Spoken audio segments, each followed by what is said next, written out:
तुष्टीकरण की नीति को समाप्त कर। मैं तो बधाई देना चाहता हूं धामी जी को। धामी जी यहां पर यूनिफॉर्म सिविल कोड लेकर आए। नागरिक का धर्म कोई भी होगा, एक ही कानून से उसको देश में रहना होगा। और उत्तराखंड हमारा देश भर में यूसीसी को लागू करने वाला पहला राज्य बना है, पहला राज्य बना। और ये यूसीसी ही जनसांख्यिकी में जो अप्राकृतिक वृद्धि है, ये अप्राकृतिक वृद्धि को रोकने का काम भी यूसीसी ही करने वाली है। और मोदी जी ने जनसांख्यिकी के बदलाव के लिए एक हाई पावर कमेटी भी बनाने का निर्णय किया है। कुछ ही दिन में वो कमेटी अपना काम शुरू कर देगी। पाकिस्तान और अफगानिस्तान से आए हुए लोगों को नागरिकता दी गई। मुझे बरोबर याद है भाइयों बहनों, जब मैं सीए का कानून लेकर आया था तब एक कांग्रेस, सपा, बसपा, ममता, डीएमके सारे के सारे लोग संसद में हो हल्ला करे थे। मैं आज फिर से कहना चाहता हूं, इस देश पर हमारे जो हिंदू शरणार्थी बांग्लादेश, पाकिस्तान, अफगानिस्तान से आए हैं, सिख शरणार्थी आए हैं, बौद्ध शरणार्थी आए हैं, जैन शरणार्थी आए हैं, इस देश पर उनका इतना ही अधिकार है जितना नरेंद्र मोदी जी का अधिकार है। वो हमारे देश के नागरिक हैं, मगर तुष्टीकरण की राजनीति के कारण आजादी से अब तक उनको नागरिकता से वंचित रखा गया। ढेर सारी यातनाएं झेलकर हमारे देश में शरणार्थी बनकर आए हैं। अपना धर्म बचाने के लिए, अपने परिवारों की महिलाओं का सम्मान बचाने के लिए क्या भारत उनको नागरिकता नहीं देगा? राहुल बाबा, जितना विरोध करना है कर दो, हम नागरिकता देकर रहेंगे, आप हमें नहीं रोक। आज हमारे 4 साल बेमिसाल हुए हैं हमारी उत्तराखंड सरकार में।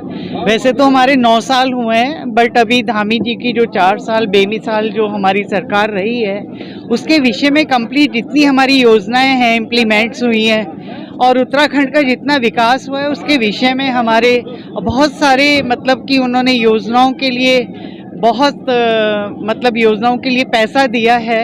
और अभी हमारे यहाँ कुंभ का मेला होना है तो उसके विषय में भी तो मतलब ये भी निवेदन करा है उत्तराखंड लोगों से हाथ जोड़ के कि अब की बार फिर आप जय भाजपा तय भाजपा बनाइए आप, और भी विकास की गंगा बहेगी। जब रेगुलर एक हाथ में सरकार रहती है तो हर चीज़ का जो भी छोटा बड़ा अवगुण होता है वो कम्प्लीटली सब पता चलता है और सरकार हमारी पूर्ण रूप से विकास की गंगा बहा रही है। और पूर्ण रूप से अभी उन्होंने बार बार बोला त्रिवेंद्र सिंह रावत जी की सरकार थी, उसमें कोई जीरो टॉलरेंस की सरकार रही। हमारे बहुत ही आदरणीय पुष्कर सिंह धामी जी की जो सरकार है वो बिल्कुल जीरो टॉलरेंस की सरकार है और इतने युवाओं को नौकरी दी गई है और महिलाओं के लिए सभी लोगों के लिए इतना काम किया गया है कि कांग्रेस सरकार ने सिर्फ उत्तराखंड को लूटने का काम किया था और जो हमारी सरकार है भाजपा सरकार वो कम्प्लीटली उत्तराखंड के लिए काम कर रही है और उत्तराखंड को सबको साथ सबका विकास और सबका विश्वास लेके काम। सबसे पहले मैं उत्तराखंड की इस पावन धरती पे देवभूमि में उनके आगमन का बहुत अभिनंदन कर रहा हूँ, स्वागत कर रहा हूँ। और जिस प्रकार से उन्होंने आज आगाज़ किया 2027 के लिए एक शंखनाद किया है, तो स्वाभाविक रूप से माननीय अमित शाह जी, जिनको हम अपना एक पार्टी का चाणक्य भी मानते हैं, जिनको इस देश का एक ऐसा लौह पुरुष मानते हैं कि जो वो कहते हैं लगभग वो पूरा होता है। अब आप देखिए कि जिस तरह से उन्होंने पूरे देश भर की बातें बताई और साथ में ऐसी जगह बताई जैसे आपने कहा कि उड़ीसा में पहली बार उड़ीसा प्रदेश में पहली बार भारतीय जनता पार्टी का डंका बजा। यहाँ तीसरी बार आने के लिए उन्होंने आह्वान किया जनता को आह्वान किया हमारे कार्यकर्ताओं को। आज हम सब लोग एक ऊर्जा लेके यहाँ से जा रहे हैं और निश्चित रूप से हम संकल्पित हैं उनकी उन बात को पूरा करने के लिए।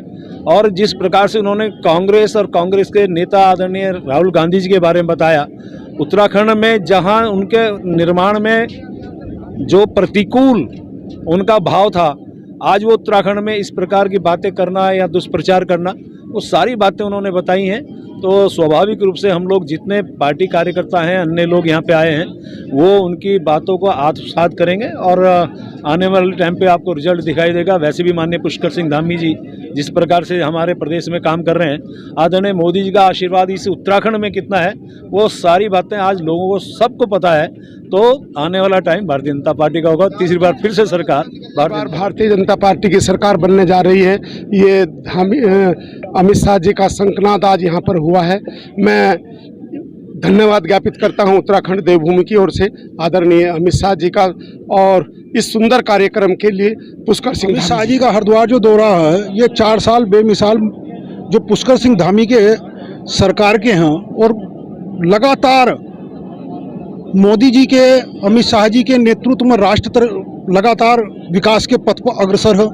और धामी जी के नेतृत्व में जो अभूतपूर्व कार्य 4 साल में धामी जी ने करे, नकल विरोधी कानून से लेकर लैंड जिहाद तक के, वो उनके अद्भुत कार्य हैं। और सरकार 27 के अंदर पुनः दोबारा रिपीट करने जा रही, जय भाजपा तय भाजपा। ये देखिए, मैं गृह मंत्री जी का बहुत बहुत धन्यवाद करता हूं कि वो देवभूमि में आज आए हैं और लगातार माननीय अमित शाह जी का हम लोग को आशीर्वाद मिलता रहता है। नेशनल गेम्स में भी वो आए थे और आज 4 साल के प्रोग्राम में भी उन्होंने यहाँ पर शिरकत करी है।